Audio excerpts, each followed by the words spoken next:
नमस्कार, महातवरी न्यूज में स्वागत है आपका। मैं हूं आपके साथ सोना। मध्य प्रदेश के ग्वालियर में बीएसएफ अकादमी टेकनपुर से लापता हुई 2 लेडी ट्रेनर शहाना खातून और आकांक्षा निखर बांग्लादेश बॉर्डर के करीब मुर्शिदाबाद में मिली हैं। बीएसएफ के अधिकारी और ग्वालियर पुलिस इनसे पूछताछ कर रही है। शुरुआती पूछताछ के बाद बताया कि दोनों ही अपनी मर्जी से गई थी। ग्वालियर के टेकनपुर में बीएसएफ अकादमी है। पिछले दिनों यहाँ 2 महिला ट्रेनर संदिग्ध परिस्थितियों में लापता हो गई थी। इनमें एक महिला ट्रेनर शहाना खातून पश्चिम बंगाल के मुर्शिदाबाद की रहने वाली बताई जा रही थी। दूसरी महिला ट्रेनर आकांक्षा खातून एमपी के जबलपुर की रहने वाली बताई जा रही थी।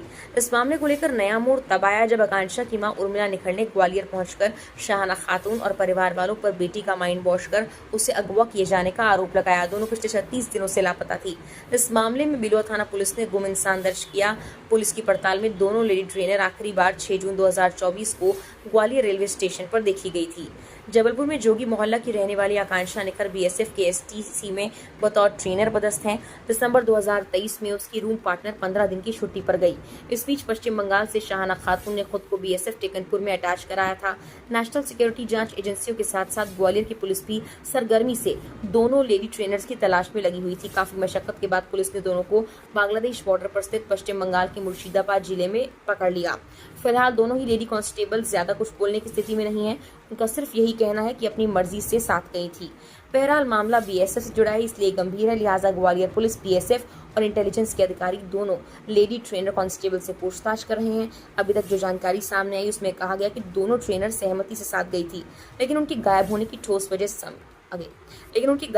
ठोस वजह अब तक अज्ञात है और दोनों ही बीएसएफ के हेडक्वार्टर्स में तैनात रही हैं।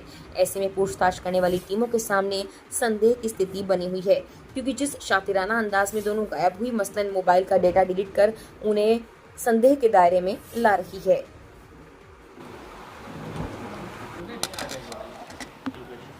देखिए, दोनों जो कर्मचारी थी वो कोलकाता में जो उनका हेडक्वार्टर है वहाँ पे अपनी उपस्थिति दर्ज करा दी है। उनके जो कंट्रोलिंग ऑफिसर हैं वो उनसे बातचीत कर रहे हैं, क्योंकि यहाँ पे भी मिसिंग रिपोर्ट कायम हुई थी, तो इसलिए हमारी टीम भी कोलकाता गई हुई है। हमारी टीम के जो जांचकर्ता अधिकारी हैं उन्होंने उनसे बातचीत की है, ऑफिशियली उनके स्टेटमेंट रिकॉर्ड किए हैं। पुलिस को जो दोनों ने स्टेटमेंट दिए हैं और जो जानकारियाँ दी हैं उन्होंने बताया कि वो अपनी इच्छा से अनुपस्थित हो गई थी और उनके साथ किसी प्रकार की घटना घटित नहीं हुई है।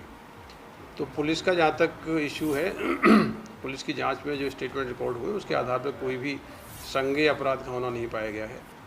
बाकी किन परिस्थितियों में उनकी मिसिंग हुई वो उनके जो प्रशासनिक कंट्रोलिंग ऑफिसर्स हैं वो उसमें बातचीत भी कर रहे हैं और वो एडमिनिस्ट्रेटिव जो भी कार्रवाइयाँ हैं उनके स्तर से की जाएंगी। सर, जो उसकी आकांक्षा की जो फैमिली ने जो एलिगेशंस लगाए थे उसको लेकर क्या इस बात? देखिए, उनके एलिगेशंस के आधार पर ही पुलिस ने संज्ञान लिया था। अब चूंकि दोनों ही अपने हेडक्वार्टर में मौजूद हैं, पुलिस ने स्टेटमेंट ले लिए हैं, इसलिए पूरी स्थिति स्पष्ट हो गई है और जो उन्होंने स्टेटमेंट दिए उसके आधार पर कोई भी कॉग्निजेबल ऑफेंस मीट आउट नहीं हुआ है। ये सर ट्रेनिंग के दौरान गायब हुई थी कि क्या पदस्थ